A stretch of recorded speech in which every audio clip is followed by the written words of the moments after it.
I was still smoking cigarettes.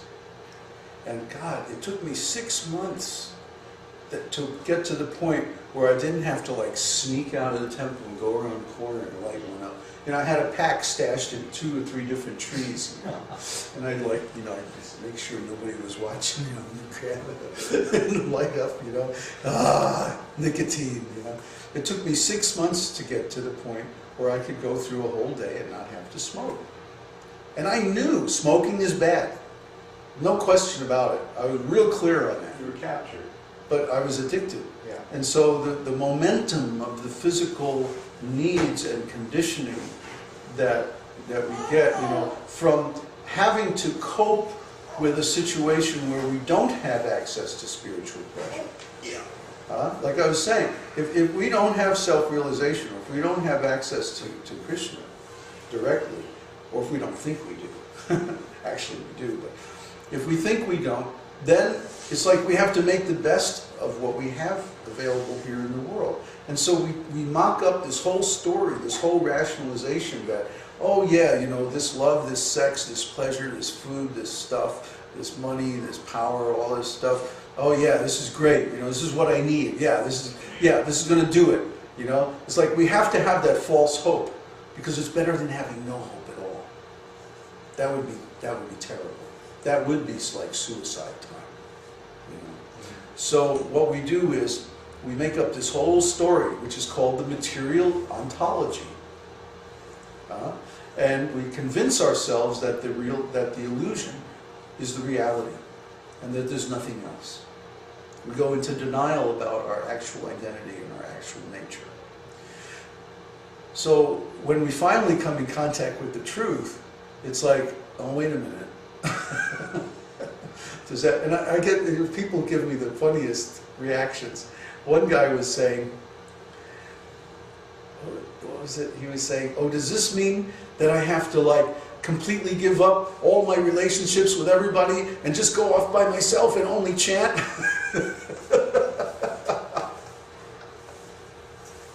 You know? And I was saying, no, come on. You know, there has to be a balance. Especially in the beginning, it's a gradual process.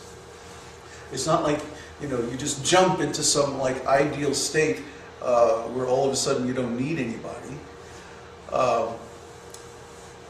It means that we gradually purify ourselves to the point where we can concentrate on the holy name for long enough to actually realize it. And then after that, you know, we may go out into the world and do various things, you know.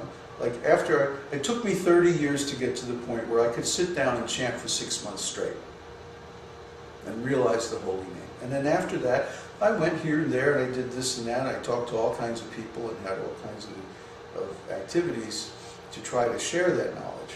But there was no question that the center of my existence shifted at that point from the material world to the spiritual world. And everything up to that point was like just developing the preconditions so that could happen. And after that experience, after seeing Krishna, after Krishna revealed himself to me, it was like there was no going back. You know, there's no way I'm ever going to forget that. No way that I could ever change or would even want to change the shift in the point of view from the material world to the spiritual world. The thing is, I know now for a fact that all of us are capable of making that shift. So when I speak about my view of the material world being like, you know, a bunch of worthless crap, it's because I have something better. It's not because I'm trying to sell you something. You know, it's because I'm trying to give you something. And the thing that I'm trying to give you is so wonderful, is so valuable, it's so pure, it's so beautiful, that there's nothing in this world that can compare to it. So when I talk about these things, it sounds shocking in the beginning because it's like, well, wait a minute, what is he saying? Does it mean that everything I think is important or valuable or beautiful or pleasurable is just nothing? You know, and in the beginning it's like a shock. It's like you lose your havingness, you lose your sense of that I've got enough, you know, to make me satisfied. Because that's what we've been telling ourselves. That's a story we've been making up about this material existence. That, yeah, somehow I'm going to make it. I'm going to make that $1 million bucks. You know, I'm going to get that perfect relationship. I'm going to, somehow or other, you know, I'm going to make it. I'm going to find fulfillment and pleasure. You know, because like I said, it's better to have a false hope than to have no hope at all. But then when the real hope comes, oh, just by changing my point of view from the material world to the spiritual world, I can know unlimited spiritual pleasure, eternal spiritual unconditional love. That can be mine, that could be my life, that could be my consciousness.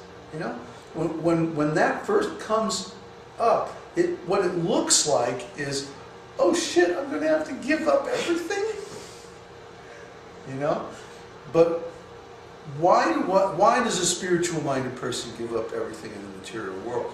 It's because they've discovered something better. They wouldn't be able to otherwise. There's a nice shloka in Srimad Bhagavatam that talks about how the soul, when it's time to leave this body and go to the next body, you know, you ever see a plant worm? Those little green worms that they have feet in the back and feet in the front, you know, and they'll stand on the leaf and they'll kind of poke around and they'll find a new leaf, and then they'll fix their legs on the new leaf, and once they're established there, then they'll bring the other end over. Like that? Yeah. Well, that's described, that's how the soul changes bodies. It's like we don't leave one body until we already have our next body. We already have a connection with our next body. Oh.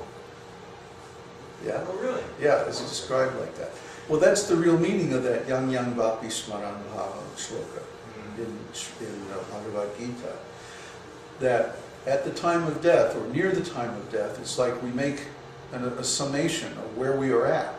What are our experiences, what are our values, what are our desires, what are our qualifications, you know, where are we going from here? Where have I been and where am I going? It's like we make this big evaluation, a watershed moment in our life. And then we see, well, I know I'm going to have to give up this body soon, so where am I going in the next life? You know, and really it boils down to what is the sum total of impressions that I've managed to glean from this life. Yeah, the average, isn't it? Right, the RMS value of the impression? Like the RMS value, exactly. So what we look at that time is, you know, like how good of a deal can I get? You know I got to sell my car and get a new one. Yeah. So, you know, what about the payments and the insurance and my income and my credit? We take all those factors into account. What's the best deal that I can get? You know, so it's like we're negotiating with God almost. At that point. Yeah. So when we do that, when we look at our life and we see, well, what do I really want? Where have I been? Where am I going? What can I get? And what can I do? Once we have that connection with Krishna, it's like we can talk with Krishna, you know, like about what do I want to do with the rest of my eternity, you know, and we can get a situation from Krishna that we could actually stand to have for an eternity. So let's say that we had the ability to negotiate with Krishna. Any kind of situation, any kind of conditions for our existence in the future. But the caveat is we would have to be in that condition for eternity. What would we ask for? And I want to tell you that you can have that. Krishna has the resources. Krishna has the ability to give you that. And the only catch is it has to be in relationship with Him. It has to serve His purposes somehow. Other than that, there's no limitation. Anything you want. How would it serve its purpose? Well, you have to understand Krishna. Yeah. You have to know Krishna.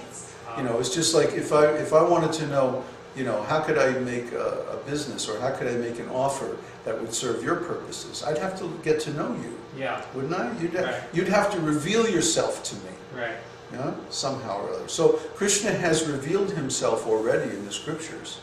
And if we engage in a personal dialogue with Him through the medium of the mantra, He will reveal Himself to us personally. We enter into a dialogue with Him. This is Paramatma realization. Yeah. You see, there's three stages. tat vidi pranipratena pariprashnena sevaya upadekshanti te jnanam jnanadas tattvadarshana. Now the person who knows the truth can show us the truth if we approach him with inquiries and service. So the spiritual master does that, and he gives you the tools to approach Krishna. And Krishna is realized in 3 phases. The phases are Brahman, Paramatma, and Paramatma. Brahman realization is when we realize, I'm not a material being, I'm a spiritual entity. Paramatma is when we realize the presence of God within our heart, and we open up this dialogue with him.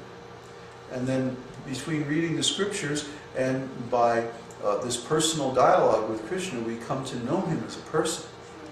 You know, just like if we sat here and talked, not just for a couple of days, but for a couple of years, Yeah. we would get to know each other really well. Right. So then I would